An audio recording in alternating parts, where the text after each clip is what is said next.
Alors, bonjour à tous, bienvenue pour cette nouvelle année. Donc, nous voilà réunis aujourd'hui pour un nouvel épisode du coup, de la saga de la franchise qui a démarré le 23 octobre 2020 avec la franchise Vous y pensez, on vous l'explique. Du coup, on est au 6e numéro.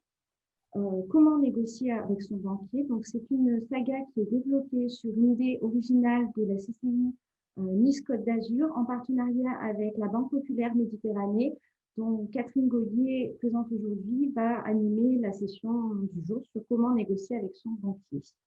Vous pouvez retrouver les différents épisodes de la saga sur la chaîne YouTube de la CCI du Vaucluse. Donc, la franchise, vous y pensez, on vous l'explique, il y a eu le 23 octobre. Comment choisir sa franchise le 6 novembre. Comment choisir son local le 20 novembre. Témoignage franchisé, franchiseur du 27 novembre. Comment se lancer avec peu d'apport et peu de garantie. Tout à fait. Et alors, sur les franchiseurs et les franchisés, nous sommes avec des franchiseurs et des franchisés du Vaucluse uniquement. Voilà, donc un point positif pour le département. Et du coup, nous y mettrons également l'épisode d'aujourd'hui, comment négocier avec son banquier. Un prochain épisode est à programmer pour le mois de mars 2021 sur le thème de la franchise au féminin. Nous vous transmettrons bien évidemment l'information quant à la date qui sera retenue. Alors, comment négocier avec son banquier, justement, voilà, et surtout comment j'arrive, une fois que j'ai choisi mon local, une fois que j'ai choisi l'enseigne avec laquelle je vais faire mon nouveau destin, une fois que j'ai réfléchi à mon apport, comment je vais financer et comment je vais optimiser mon projet de franchise avec mon conseiller bancaire. Pour ceux qui n'étaient pas là sur les premiers épisodes, on va faire un bref rappel. Franchiseur, franchisé, aujourd'hui, c'est qui? Il faut savoir que la franchise est quelque chose, est un secteur extrêmement dynamique. On a doublé le nombre de franchiseurs en moins de 10 ans. Aujourd'hui, on est sur plus de 2000, à peu près 2300 réseaux. Là, la franchisée, coupez vos Ça micros. va, ça va. C'est un peu les problèmes de cet étage, c'est les menuiseries qui laissent passer le froid.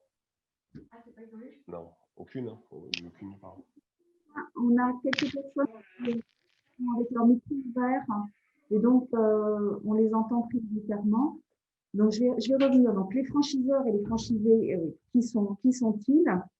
Donc les franchisés, en règle générale, là, on voit nous à partir de l'enquête annuelle que nous faisons Banque Populaire tous les ans sur les franchises, on voit que l'âge moyen à l'ouverture est de 35 ans. On est à 62% d'hommes, 38% de femmes. Et ce qui est très, très, très intéressant, c'est que la franchise est souvent utilisée pour une reconversion personnelle professionnelle. 74% étaient auparavant des salariés. Les personnes souhaitent devenir leur propre patron, devenir autonomes. Ce sont des gens qui ont le sens de l'adaptation, le sens du commerce et des capacités de gestion en management. 52% des franchisés que nous avons, nous, dans nos livres, ont un chiffre d'affaires annuel supérieur à 500 000 euros. Et par contre, on a effectivement des revenus annuels net moyens à 35 000. Mais attention, c'est uniquement les parties souvent au salaire. On n'a pas dedans forcément tout ce qui est dividende. Les franchiseurs, ça c'est aussi un point très très important à avoir en tête. En France, 56% des franchiseurs ont moins de 10 points de vente. On est dans des logiques locales souvent, avec des enseignes qui vont avoir un rayonnement autour d'une sur l'aire de la région PACA pour nous. Ce qui est très très intéressant aussi, c'est que près de 70%, 69% un compte des multifranchisés. On est dans des histoires d'hommes, on est dans des histoires de clans, on est dans des histoires de gens qui se sont choisis, qui se sont cooptés. Et très souvent, le développement de l'enseigne se fait avec des salariés du premier, du deuxième, du troisième point de vente. Et puis, une fois qu'ils ont fait leur preuve, ils vont pouvoir être cooptés pour un deuxième ou un troisième point de vente. Donc, comme je vous le disais, on est maintenant à près de 2400 réseaux. C'était les derniers chiffres qu'on avait avec la Fédération française de la franchise. Contrairement à ce qu'on pense, c'est seulement 46% qui sont en commerce. On en a 54% qui sont dans les services, y compris dans les services B2B. En moyenne, les réseaux, et là aussi on a une certaine pérennité, les réseaux sont à plus de 15 ans, et on est sur quelque chose de dynamique puisque la grande majorité des réseaux existants ont créé des points de vente supplémentaires. Ce qui est intéressant, c'est que le franchiseur, lui, il est en train de réitérer son offre. Il va être là pour aider et soutenir son réseau. Il connaît les forces et les axes d'amélioration de son offre, et il a une capacité à animer, à fédérer les personnes entre elles. Donc, on est sur quelque chose qui est très, très intéressant sur notre région, puisque d'après les derniers chiffres, là encore, de la Fédération française de la franchise, 24% des commerces sont sous franchise dans la région PACA, et 34% sont dans des villes de plus de 100 000 habitants. Autre point très, très important aussi de la dernière enquête, sur lequel on a mis un zoom, c'est que 75% des franchisés étaient déjà présents dans la région d'installation. En termes de revivification de certaines villes, en termes d'emploi local, la franchise peut être un vecteur extrêmement intéressant. Alors, comment ça se passe, la relation entre franchiseurs et franchisés? Là encore, c'est une histoire d'équilibre. C'est-à-dire qu'en fait, quelque part, le franchisé, quand il choisit l'enseigne, il va payer des droits d'entrée, des royalties, il va avoir un certain nombre d'engagements contractuels, comme par exemple l'obligation de se fournir sur une plateforme d'achat ou de référencement. Et en face de ce qu'il paye, le franchiseur va lui apporter sur quelque chose de déjà réitéré, un concept qui a fait ses preuves, un concept sur lequel on sait que ça fonctionne. Donc, il apporte la marque, l'enseigne avec toute la politique de communication, une certaine notoriété, qu'elle soit locale ou qu'elle soit nationale, un marketing mix qui a déjà été testé et qui est rentable, un savoir-faire et des méthodes d'expérience, que ce soit pour des recettes de cuisine ou que ce soit sur des produits et la façon de les mettre en chalandise. Et puis, il y a tout l'accompagnement technique et commercial, c'est-à-dire qu'on a régulièrement des audits qui sont faits sur l'enseigne pour aider, améliorer, voir comment développer son chiffre d'affaires et son activité, sa rentabilité, avec aussi des animateurs de réseau qui viennent régulièrement. Donc, ce qui est important quand on regarde et qu'on approche une enseigne en tant que personne qui souhaite une reconversion, c'est bien d'analyser les documents d'information précontractuels et bien regarder s'il y a un vrai équilibre, un vrai partenariat préconisé dans la franchise, organisé dans la franchise entre le franchiseur et le franchisé. Alors, pourquoi les banquiers aiment particulièrement les franchisés? C'est vrai que, en règle générale, on leur fait un petit peu les yeux de velours aux franchisés quand ils viennent se renseigner sur comment faire et comment financer. D'abord, comme je disais, c'est un secteur dynamique. En 2019, on a enregistré encore une croissance du nombre de réseaux, plus 2,2%, plus 4% au nombre de points de vente. On est sur un chiffre global d'affaires des franchises de presque 70 milliards d'euros, plus 9,3% en 2019. Et 2020, malgré tout ce qu'on a vécu là sur cette année terrible, cette année folle, comme je dis souvent, 2020 a bien montré aussi comment ce mode de commerce, comment ce mode d'organisation était un facteur d'adaptation et de résilience. En effet, on a vu les solidarités, dès le premier confinement, les solidarités jouer très très vite au sein des réseaux, avec la transmission des informations, les échanges de courrier type à faire pour demander un PGE, pour s'adresser aux chambres de commerce ou s'adresser à la région pour obtenir les aides, pour demander des reports d'échéance, pour s'adapter aux normes sanitaires avec des kits d'achat groupés rapides. Voilà, mais également des actions marketing offensives pour dès les premières réouvertures. On avait même vu pour la première fois pour certaines enseignes des participations financières se mettre en place entre adhérents, entre ceux qui avaient déjà beaucoup de trésorerie et ceux qui étaient plutôt en phase de démarrage. Donc, on est sur, comme je disais tout à l'heure, des histoires d'hommes, des histoires de clans, et donc souvent, énormément, et dans tous les cas, là, on en a eu la preuve encore cette année, énormément de coopération. Les franchiseurs sont une garantie aussi d'une certaine longévité de mon activité, puisque en moyenne, la moyenne d'installation d'un franchisé est de 12 ans.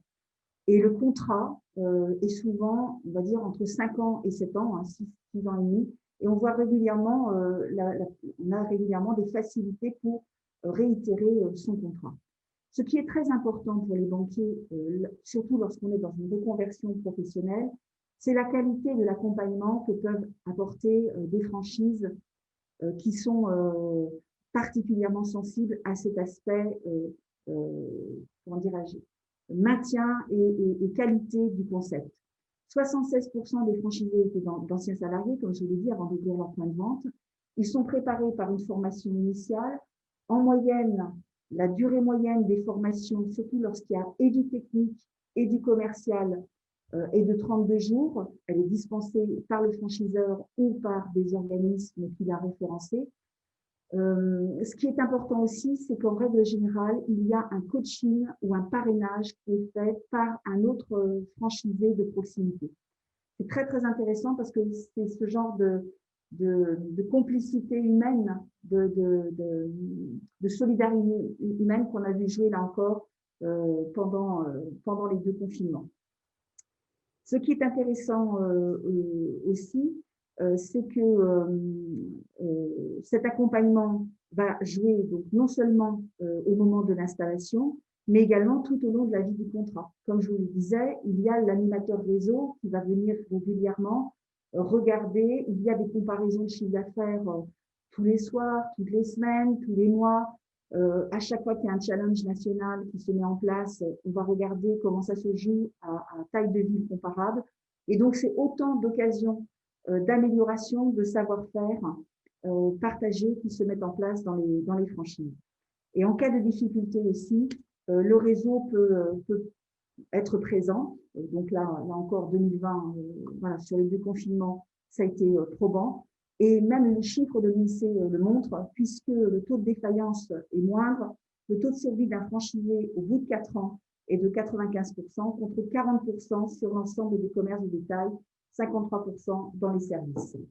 Alors effectivement, ces chiffres corroborent un petit peu ce que nous, on peut observer en tant que chambre de commerce sur nos ressortissants, puisque ce qu'on peut voir, c'est que quand une entreprise est accompagnée à horizon de 3 ans, elle a un taux de survie qui est estimé à 80%, contrairement à si elle n'est pas accompagnée, il n'y en a qu'une sur 2 qui réussit à transformer l'essai, j'ai envie de dire. Et c'est encore plus probant sur un horizon plus lointain, horizon 10 ans, hein, puisque c'est les 2 tiers des professionnels accompagnés qui passent le cap des 10 ans, contre seulement un quart pour ceux qui ne sont pas accompagnés. Donc là, la CCI joue bien évidemment un rôle important au travers des différents services, que ce soit le service création, qui va accompagner les porteurs de projets de l'idée en passant par toutes les étapes, hein, comme on a pu le voir au travers des webinaires précédents, avec l'étude d'implantation, le financement, la question des statuts, recherche de locaux, mais aussi dans la partie développement de l'activité, puisque parmi les missions de la CCI, c'est bien aussi d'accompagner l'entreprise tout au long de sa vie et dans son développement avec des conseillers spécifiques qui sont dédiés. Donc, n'hésitez pas à faire appel à la Chambre de commerce pour ces questions.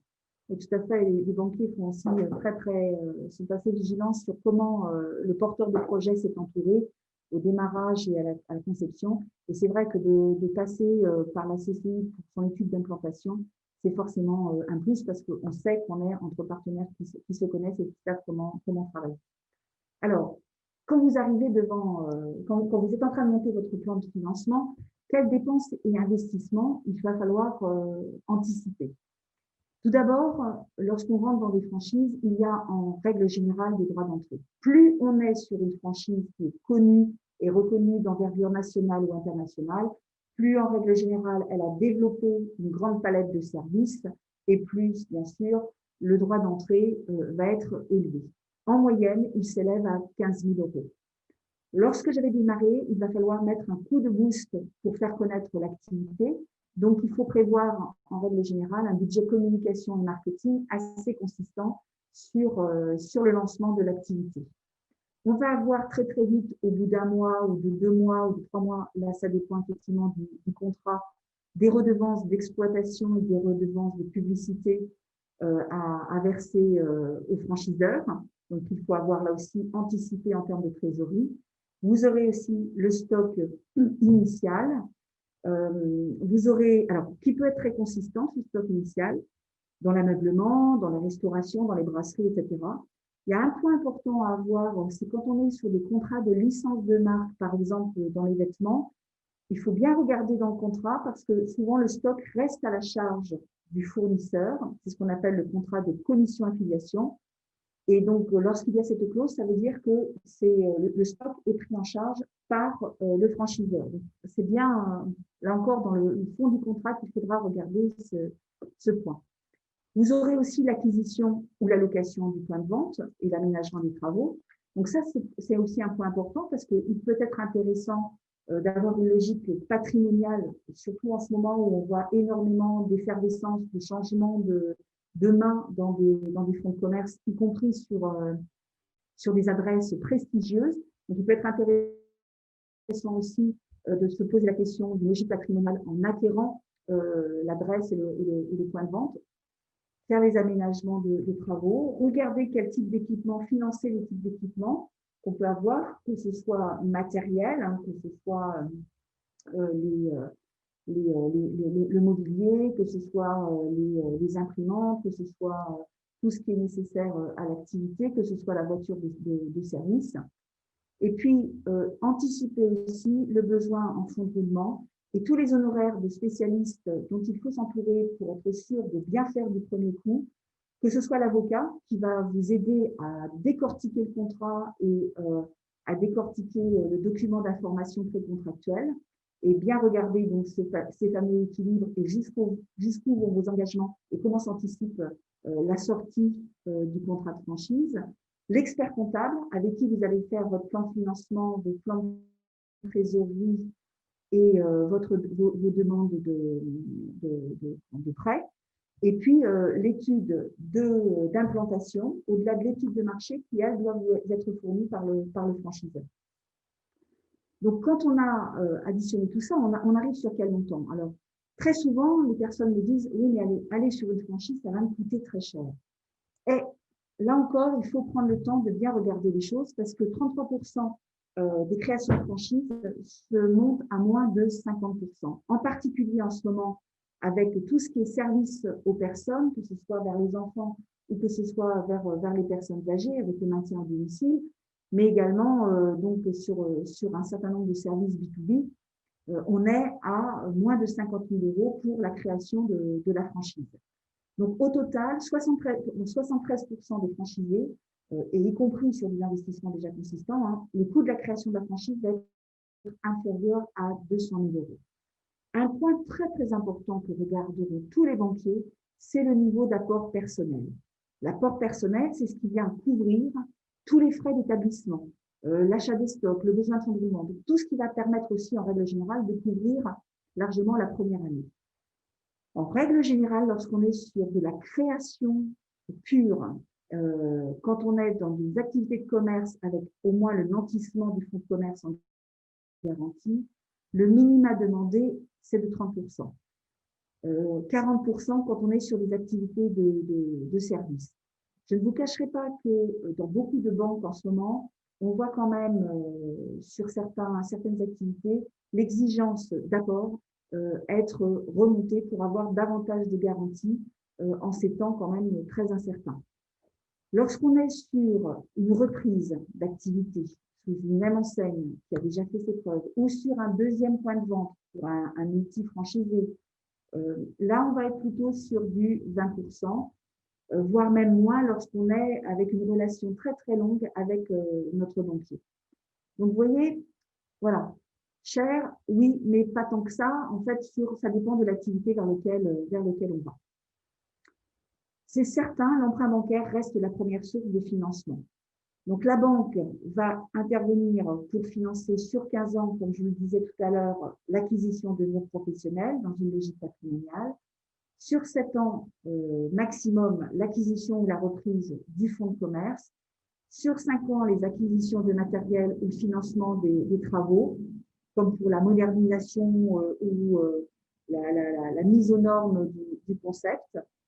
Et puis, il y a également tout ce qui peut être crédit bail matériel pour les voitures, pour les machines, Alors, concernant le leasing, il peut être intéressant aussi de vous rapprocher de votre franchiseur qui peut avoir auprès de certains fournisseurs des lignes de crédit pour du matériel très spécifique. Donc ça aussi, il faut, dans le dialogue avec le franchiseur, bien regarder ce qu'il peut vous proposer. La création en franchise, donc, comme je vous disais, est appréciée des établissements bancaires. Très souvent, l'enseigne est connue de votre banque. Maintenant, même si les banques populaires ont été parmi les premières à faire ce qu'on appelait le référencement des enseignes, c'est-à-dire qu'on étudie les enseignes qui nous sont présentées et quelque part, on a toute une gestion documentaire qui nous permet de savoir précisément comment elle fonctionne. Aujourd'hui, quasiment toutes les banques ont cette qualité d'information sur les têtes de réseau. Et c'est d'autant plus sécurisant quand vous présentez votre projet personnel parce qu'on sait déjà comment fonctionnent les autres points de vente ou les autres agences. Donc, c'est la première question à poser à votre banquier. Est-ce que l'enseigne est déjà connue au sein de sa banque? Et la deuxième question, c'est est-ce qu'il y a une offre spécifique qui est adaptée à la franchise? La majorité des banques le font aujourd'hui, donc les banques populaires bien sûr aussi. Dans le cadre là, de l'année 2020, on a mis en place en particulier un prêt création franchise qui est là pour financer en particulier tout ce qui est immatériel, le droit d'entrée, la formation et les premiers aménagements. Donc un prêt création franchise à taux zéro pour une partie du financement total. Comme je vous disais, le point qui va être décortiqué, c'est la qualité de votre rapport personnel. Alors, comment je fais? Parce que j'étais salariée, je n'avais pas spécialement prévu de me retrouver dans une situation peut-être en difficulté, et puis je souhaite évoluer, ou tout simplement, voilà, je suis commerçant et je souhaite passer sous l'enseigne parce que j'ai bien compris qu'il pouvait y avoir des solidarités que je n'ai pas forcément tout seul. Eh bien, d'abord, bien sûr, c'est tout personnel. Les comptes courants personnels, les livrets, les placements financiers, l'épargne salariale, c'est très intéressant parce que quand on crée une entreprise, on peut utiliser son épargne salariale pour cela. Un associé, nous voyons régulièrement des activités se mettre en place avec une personne qui va être un peu le leader et puis un associé qui va être plutôt le financier en quelque sorte. La donation ou l'héritage. Il est très intéressant là, le plan de relance qui a été annoncé par le gouvernement, puisqu'il permet la donation de parents et de grands-parents pour les enfants et les petits-enfants, une donation exceptionnelle défiscalisée allant jusqu'à 100 000 euros à mettre en place avant le 30 juin 2021. Donc, ça peut être quelque chose aussi qui devient une histoire de famille. Ce qu'on appelle régulièrement, nous, la love money, des familles, des amis. On voit certaines plateformes de crowdfunding où il y a des cagnottes qui se mettent en place pour faciliter le projet d'une personne qu'on apprécie ou auquel on croit. Cet apport est très important donc, parce que certains réseaux de franchise, en particulier nationaux, vont exiger un niveau d'apport minimum avant d'aller plus loin dans le process de recrutement. Selon le risque de l'activité apprécié là encore par les banquiers ou par les instances économiques, l'exigence d'apport va être plus ou moins importante. C'est vrai que c'est très clair, tout ce qui est autour de la restauration, de tout ce qui est autour des événementiels, etc. En ce moment, c'est vrai que c'est un petit peu plus incertain de savoir quand est-ce que les choses vont se débloquer. Donc, l'exigence d'apport en ce moment peut être un petit peu plus élevée. Mais l'apport simplement ne fait pas tout. C'est important de bien porter votre projet et d'expliquer votre projet aux conseillers bancaires parce que systématiquement, une attention particulière est portée au profil du candidat. Comme je disais en introduction, est-ce que c'est quelqu'un qu'on sent entrepreneurial? Est-ce que c'est quelqu'un qui a le sens du commerce, le sens du service, de la réactivité? Autant de choses un petit peu personnées qui vont être appréciées aussi bien du franchiseur au moment du recrutement que du banquier au moment du financement. Pour constituer cet apport, on peut aussi appeler tout ce qui est et postuler à tout ce qui est les différentes aides aux créateurs. Dans la dernière enquête nationale de la franchise Banque Populaire, Fédération française de la franchise, on a vu que 2 franchisés sur 5 ont réalisé des démarches pour obtenir une aide financière auprès d'un organisme public. Et plus de la moitié d'entre eux maintenant obtiennent l'une de ces aides financières. Et en particulier, dans le contexte dans lequel nous sommes là aujourd'hui, les aides sont attribuées d'une manière un petit peu plus simple que les années précédentes. Vous avez un site qui a été fait par les chambres de commerce au niveau national, qui est remarquable, qui est très facile, qui s'appelle lesaides.fr, sur lequel sont répertoriées région par région, nature d'activité par nature d'activité, les différentes aides auxquelles vous pouvez avoir droit, et même certaines aides spécifiques, par exemple pour les personnes en situation de handicap ou par exemple les femmes. Donc, lesaides.fr, c'est une vraie boussole pour trouver où déposer son dossier pour se constituer de l'accord. Ensuite, vous avez des organismes qui sont connus et reconnus pour apporter et du financement et des garanties, comme la Banque publique d'investissement, la fameuse BPI.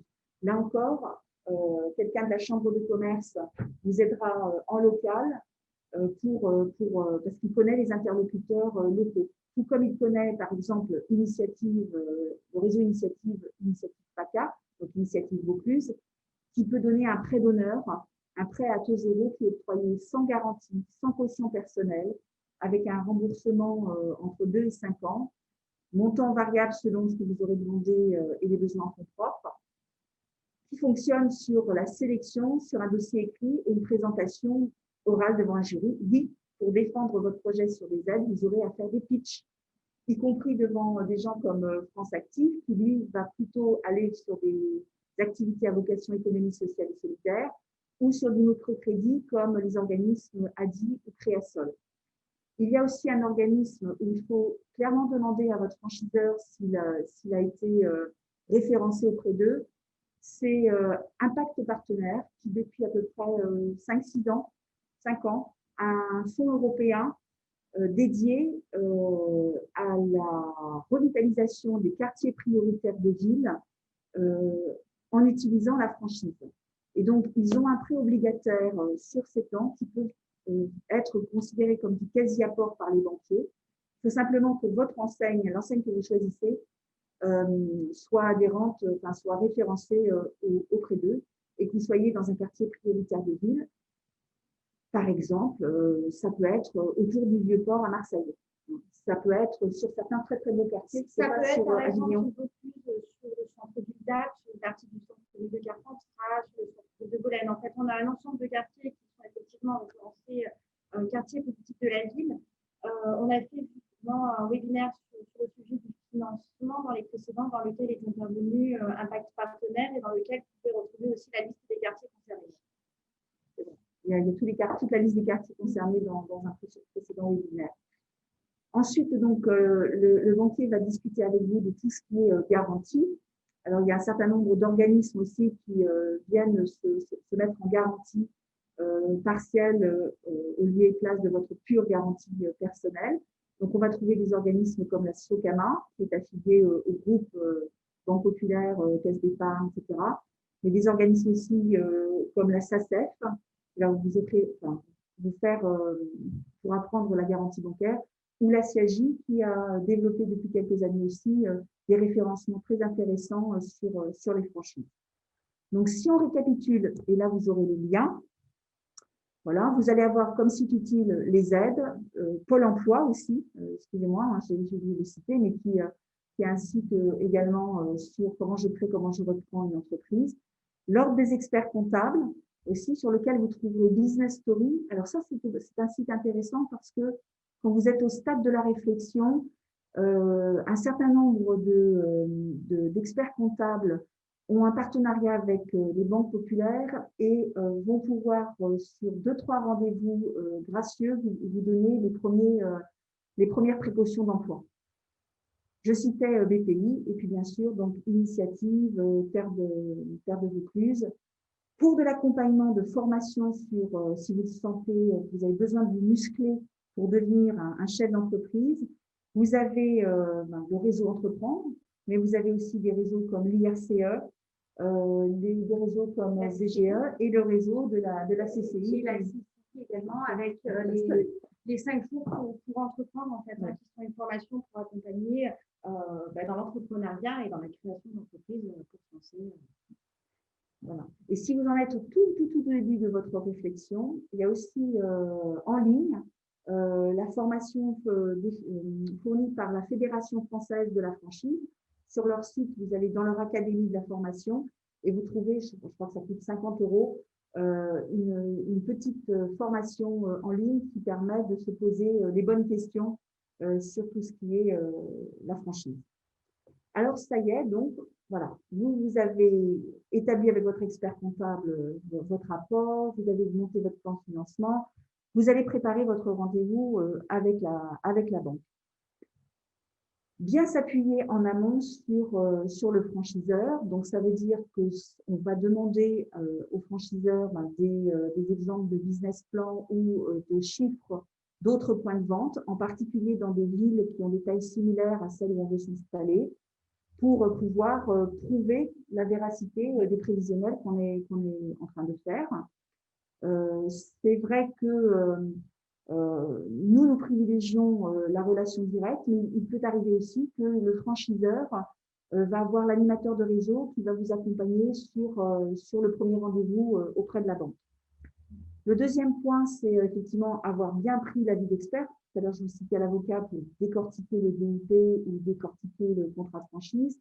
L'expert comptable aussi est très important. C'est vrai que là encore, les banquiers vont avoir une plus grande sécurité avec un expert comptable qu'avec un prévisionnel qui aurait été fait sur une matrice qui n'est pas forcément une matrice de dernière fraîcheur.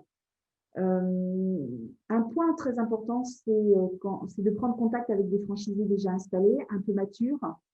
Là encore, voir si vous pouvez voir leurs chiffres, mais aussi bénéficier de leur expérience. Qu'est-ce qui a été difficile pour eux lors de l'ouverture? Qu'est-ce qui leur a manqué? Qu'est-ce qu'ils ont fait apprécier? Quels ont été les bons relais locaux, etc. Et puis, quand vous allez arriver avec devant le conseiller bancaire, le point important, c'est que votre projet soit mature. En effet, plus le projet est mature, plus le dossier sera complet administrativement, plus la décision sur le prêt sera rapide et facile à instruire. Donc, il y a des renseignements précis à donner. Si l'enseigne n'est pas du tout connue dans la banque que vous sollicitez, donnez des informations sur le choix de cette enseigne en transmettant le contrat de franchise signé et le document d'information précontractuelle. Est-ce qu'on est sur une création? Est-ce qu'on est sur une reprise? Est-ce qu'on est sur un agrandissement? Quand on est sur une reprise de point de vente, il faut bien préciser les motifs de la vente du cédant. Pourquoi il arrête? Pourquoi il s'en va?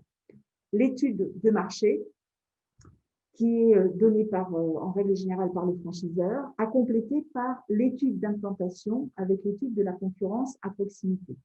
Alors, il y a un phénomène un petit peu intéressant là, qui fait bouger les lignes sur les 2-3 dernières années sur l'étude de la concurrence.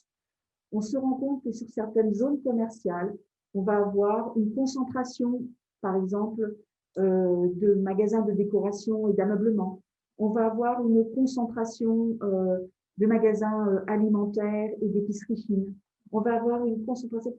On a un petit peu l'impression qu'on revient à des logiques de quartier qui deviennent des destinations pour monsieur, madame, tout le monde quand il est à la recherche de l'achat de ses chaussures ou de l'achat de ses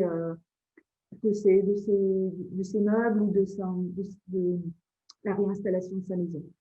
Donc ça, c'est assez intéressant comme évolution sur ces dernières années qui a été renforcée par ce qu'on a vécu là sur 2020. Il faut venir aussi, donc, avec tout ce qui concerne la société, si vous en avez monté une. L'extrait de cabis, les statuts ou les projets du statut. Et en cas de reprise d'une société existante, il faut venir avec les derniers bilans.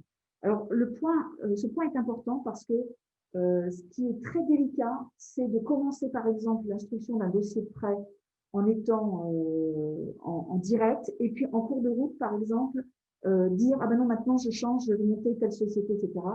Ça veut dire qu'en termes de délai d'instruction pour les banquiers, il va falloir tout reprendre à zéro. Donc ça, c'est un point important à avoir en tête. Alors, venez bien avec votre structure juridique ou avec vos réflexions sur votre statut juridique bien établi avec votre expert comptable.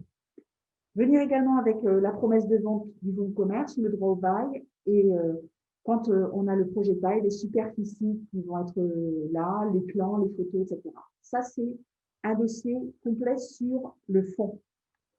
Et puis, on va venir avec ce qui a été vu avec son expert comptable, le prévisionnel sur 3 ans, son plan de trésorerie, son plan de financement, les premiers devis estimatifs des investissements, des travaux d'aménagement à faire, et bien sûr les justificatifs d'apport personnel. C'est un point très, très important. Enfin, vous allez vous présenter en tant que porteur de projet. Est-ce qu'on peut parier sur vous, sur l'avenir par rapport à cette conduite de changement de vie, ce nouveau challenge? Donc, quel est votre parcours professionnel? Et si vous avez eu donc une précédente activité professionnelle non salariée, présentez les derniers bilans. Quelle est votre situation familiale? C'est-à-dire quel est votre régime matrimonial? Quelle est la profession du conjoint? Est-ce que vous avez des enfants ou pas? Quelle est votre situation patrimoniale avec les avis d'imposition du ménage, les informations sur le patrimoine et sur votre niveau d'endettement avec les valeurs estimatives et les prix en cours? Et puis les derniers relevés de compte personnel sur 3 mois. Voilà. Là, avec tout ça, vous avez un dossier qui va se constituer, qui va être complet, qui va faciliter et rendre plus rapide l'obtention du prêt. Comme je vous le disais, pendant cette année 2020, sur la Banque Populaire, on s'est rendu compte que souvent, c'était l'apport qui freinait pour la création de projets. Donc, on a mis en place ce prêt création franchise à 0% pour financer prioritairement l'immatériel. Il monte jusqu'à 25 000 € sur 84 mois et il est couplé avec un prêt classique. Il est couplé avec une garantie, on privilégie notre garantie Socama, avec une assurance groupe. Et puis ça se fait bien sûr sur présentation des factures pro forma ou de vie pour les financements de dépenses d'installation. C'est également valable lorsqu'on est sur l'installation d'un second point de vente. Autre point que vous allez en fait aussi aborder avec votre banquier, c'est pas seulement le prêt, c'est également tout ce qui va vous permettre de piloter vos flux, aussi bien vos flux de clientèle que vos flux monétaires. En effet, une des grandes leçons que 2020 nous laisse avec la crise sanitaire, c'est que tous ceux qui avaient déjà une relation digitalisée avec les clients, qui étaient détenteurs d'une base de données, ont tiré plus rapidement leur épingle du jeu sur la capacité à faire du commerce à distance. Or, ce qui est certes un des points forts des franchises, c'est qu'elles sont généralement avec une offre de digitalisation de la relation client déjà mature. On a 30% des franchisés aujourd'hui qui ont déjà le click and collect qui a été mis en place, 39% chez les franchisés ayant des activités de commerce. Donc, 59% ont déjà mis en place les paiements sans contact, 32% le paiement via le téléphone portable. Donc, 97% ont déjà des réseaux avec une plateforme e-commerce ou du commerce fait sur les téléphones. Donc, on a vraiment déjà une maturité dans les réseaux de franchise sur tout ce qui est la relation à distance avec les clients, qui est très en avance, qui fait un accélérateur pour l'activité commerciale des porteurs de projets. Alors, sur ce volet-là, simplement peut-être vous informer que la Chambre de commerce est également là pour vous accompagner sur la partie digitalisation de votre activité avec plusieurs programmes, dont un programme qui s'appelle DigiConsult, qui est piloté par Thibaut Cornuche et qui a pour objet, à partir d'un diagnostic, de proposer un plan d'action avec des journées d'accompagnement pour les établissements de moins de 20 salariés. Donc, c'est un programme du coup qui est en partenariat avec la région Sud et qui du coup bénéficie d'un tarif préférentiel de 360 €. Donc, n'hésitez pas à vous rapprocher de nous pour ces questions-là. Donc, les coordonnées de Thibaut Cornuche sont le 04 90 14 87 23. Voilà, à votre disposition. Mais c'est effectivement un point très, très important et c'est quelque chose sur lequel tout le monde est mobilisé. Les banquiers vont vous parler, par exemple, aussi de tout ce qui facilite les encaissements. Bien sûr, vous négocierez vos taux monétiques avec votre banquier, mais également quelles sont les modalités que votre TPE peut faire. Est-ce qu'il intègre ou pas le sans contact? Est-ce qu'il intègre les cartes bancaires étrangères? Et est-ce qu'il y a de l'encaissement en devise qui peut être fait? Ça, c'est un point très, très important, surtout dans des quartiers comme ici, sur Avignon, enfin, tout ce qui est avec du tourisme ou de la présence de non-résidents étrangers. Est-ce qu'on a la possibilité sur le TPE d'encaisser en 3 ou 4 fois les achats? Donc ça, c'est quelque chose qui est fait sur les TPE Banque Populaire. Et est-ce que dans le contrat, j'ai bien toute l'installation, l'assistance, la maintenance qui sont incluses? Parce que rien de pire qu'un TPE qui tombe en rade en plein moment du prochain festival d'Avignon qu'on se souhaite tous ardemment pouvoir assister le prochain été. Donc ça, c'est des points importants. De même, les banquiers ont tous avancé aussi sur tout ce qui est technique de fidélisation. Et il y a maintenant des solutions, comme par exemple les solutions FitPro, qui permettent de transformer les cartes bancaires en cartes de fidélité. C'est très, très simple, en fait. Au moment où il y a le paiement qui est fait en carte bancaire, il est demandé au client de donner ses coordonnées téléphoniques, son mobile, son 06 en règle générale. Et très, très rapidement comme cela, on se constitue sa base de données client. Même si votre franchiseur, avec le logiciel de caisse, constitue lui aussi la récupération d'un certain nombre de données clients, le fait d'avoir votre propre base de données, c'est aussi pour vous une manière de valoriser votre fonds de commerce. Vous savez exactement, sans être au travers d'un outil du franchiseur, quelle est votre zone d'achalandise et quels sont vos clients les plus récurrents, quels sont les paniers moyens, quels sont les produits qui partent mieux, le plus, etc. Et puis, lorsqu'il y a des animations locales, et Dieu sait si aujourd'hui c'est renforcé la logique d'animation commerciale de proximité, vous pouvez très facilement par SMS faire vos campagnes de fidélisation. Donc, renseignez-vous là encore auprès de votre banque. Est-ce que avec les TPE peut être apporté un service de fidélisation par carte bancaire? Donc, Banque Populaire nous propose des services FitPro. Chose non négligeable, c'est une entreprise de la région. Le deuxième point, et tout le monde en a parlé, c'est comment faire avec un site marchand ou avec des pages marchandes ou par email, comment je fais pour faire mon commerce à distance. J'arrête avec les jeux de main.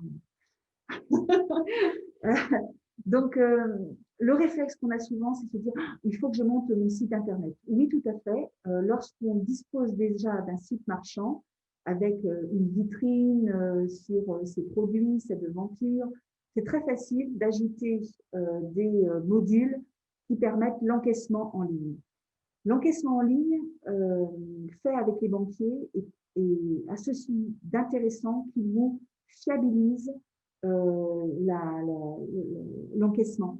Il vous fiabilise les données dans un délai très très court. Là, c'est l'expérience qui montre que dans la précipitation, là, j'ai assisté pendant Noël et Jour de l'An à un certain nombre de commerçants qui demandaient au téléphone les cartes bancaires de leurs clients, y compris avec les codes de sécurité. C'est extrêmement dangereux pour leur propre responsabilité personnelle et pénale et celle de leurs clients, parce que si jamais à un moment ou à un autre il y a une fraude dans cet encaissement via le téléphone, si quelqu'un part avec les codes, les banquiers ne rembourseront pas. Donc c'est un point très très important de pouvoir avoir, si on a un site marchand ou même si on veut faire à distance, d'avoir quelque chose qui soit fiabilisé. Lorsqu'on ne possède pas un site marchand, soit on en crée un, soit on utilise des services comme Paiement Express. En fait, le click and collect est devenu indispensable dans la gamme pour qu'un commerçant ou un artisan doit pouvoir offrir à ses clients avec cet épée de Damoclès du Covid sur nos têtes. Le click and collect, qu'est-ce que c'est?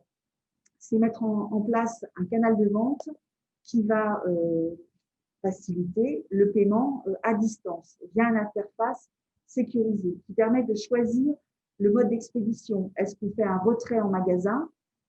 Est-ce que c'est une livraison qui va se faire à domicile par la poste ou autre? Ou est-ce qu'on peut faire un retrait dans des points relais? Ça permet d'augmenter bien sûr le chiffre d'affaires ou tout simplement de maintenir son chiffre d'affaires. Ce qui est intéressant, c'est que toutes les banques comme la nôtre sont mobilisées en ce moment pour faciliter les click and collect auprès de leurs artisans et commerçants. Chez nous, en ce moment, vous avez les 6 mois d'abonnement gratuit, un engagement de réalisation d'un site sous 12 jours ouvrés. Mais on n'est pas les seuls. Hein. Je pense qu'il y a beaucoup de... La vente en ligne peut se faire donc au travers de cette boutique en ligne qui permet d'exposer d'une manière détaillée vos produits, de valoriser bien sûr vos avantages concurrentiels, de mettre vos avis clients. On est quand même aujourd'hui à 88% des internautes qui achètent en ligne. Donc, ça permet aussi d'instaurer une relation privilégiée en fidélisant vos clients. C'est bien sûr visible du coup et sur le téléphone et sur tout type de terminaux que la personne peut avoir. Aujourd'hui, donc, nous, on a cet accompagnement pour un site sur le système direct et proche avec un coaching dédié jusqu'à 12 heures d'accompagnement pour se mettre en main son site et avec un site qui peut aller jusqu'à 40 000 références et une gestion des stocks en ligne.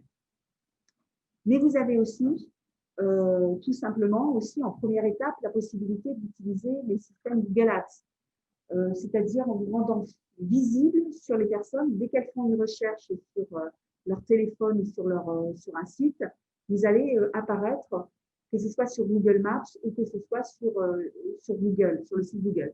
C'est très important de regarder comment vous pouvez vous faire référencer et diffuser des bannières publicitaires en mettant vos avantages, vos opérations commerciales en avant. Sur Google Maps, soyez très, très vigilants à bien mettre les dernières informations régulièrement pour faciliter votre référencement. Là encore, ça peut être couplé à un système de paiement en ligne qui est très fluide, très facile à mettre en place. Sur Facebook, on a là aussi la possibilité aujourd'hui d'apparier une visibilité sur Facebook avec du paiement en ligne sécurisé. Là encore, vos banquiers vont être là pour vous présenter leurs outils qu'ils ont développés à vitesse grand V sur les demandes du gouvernement en 2020 pour faciliter d'une manière simple sur une page Facebook l'encaissement. Donc, si on résume, vous avez faire un site, donc chez nous ça s'appelle un site marchand direct et proche. Vous avez sur tous les systèmes Facebook, LinkedIn Business, etc., des possibilités, Instagram Business, donc des possibilités d'apparier avec un module de paiement style PayPlug. Vous avez, lorsque vous êtes en B2B ou lorsque vous avez beaucoup d'impayés, la possibilité d'utiliser aussi l'email, l'encaissement par email sécurisé. Les banquiers offrent ce type de service. Donc, chez Groupe Banque Populaire, on est sur un site qui s'appelle Paiement Express. C'est très simple. Vous faites votre emailing de rappel et vous avez un email sécurisé qui est intégré dans le corps de texte. Votre client qui n'a pas encore payé se connectera directement sur ce lien pour payer à distance. Donc, je vous laisse là les liens, bien sûr, pour aller voir les témoignages. Pour accélérer la connaissance et l'apprentissage sur tout ce qui est le commerce à distance, eh bien, notre banque a mis en place des modules d'initiation en ligne, des formations que vous trouverez sur notre site Banque Populaire Méditerranée. 3 modules, comment se rendre visible sur Internet, comment communiquer et fidéliser les clients, et comment je peux encaisser en ligne. Mais nous ne sommes pas les seuls. Hein. Effectivement, nous aussi, nous avons du coup, depuis le mois de novembre, mis en place un certain nombre de webinaires sur le sujet qui ont lieu tous les 15 jours, donc animés par l'équipe commerce sur tout ce qui est la présence en ligne, que ce soit comment être visible sur les différents réseaux sociaux, comment les vendre sur ces réseaux sociaux, parce que ce sont des choses différentes. Le prochain devrait avoir lieu la semaine prochaine sur le fichier client, justement, avec une thématisation qui permet de suivre les différents points.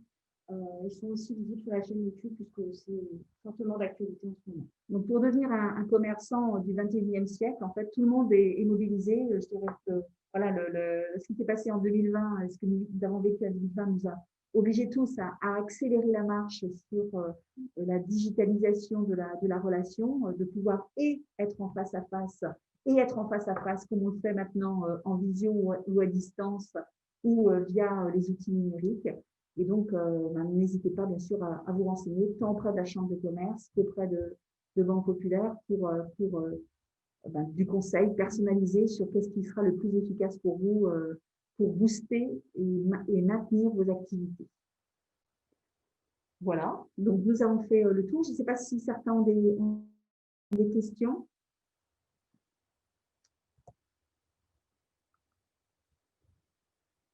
Alors, s'il n'y a pas de questions, du coup, je vais vous remercier, Catherine, pour cette intervention fort complète, puis pour le partenariat, du coup, tout au long de cette série de webinaires de la saga de la franchise. Je pense qu'on a pu faire un tour assez complet de la question. Oui, c'est vrai qu'on est parti, on a fait la gestation de l'idée pendant l'été, et c'est vrai qu'on a réussi à faire ces épisodes assez complets pour faciliter tout simplement les mutations aussi bien personnelles que professionnelles sur cette belle région, sur ce beau département de Vaucluse. Donc, du coup, il ne me reste plus qu'à vous remercier pour votre participation et puis à vous donner rendez-vous au mois de mars pour le prochain épisode, donc la franchise au féminin, sur lequel nous vous communiquerons la date dès que nous l'aurons fixée, ainsi que le contenu. Voilà. Merci Catherine, merci à tous pour votre participation et nous sommes à votre disposition, aussi bien l'une que l'autre, pour toutes questions d'ici notre prochaine intervention. Et voilà, et vous nous trouverez donc à chaque fois que vous souhaitez sur les sites Banque Populaire comme le site de la CCI, vous retrouverez la totalité des webinaires qui ont été faits sur ce sujet de la franchise. Bonne aventure 2021, une bonne année 2021 en tous, encore une fois. À bientôt. À bientôt.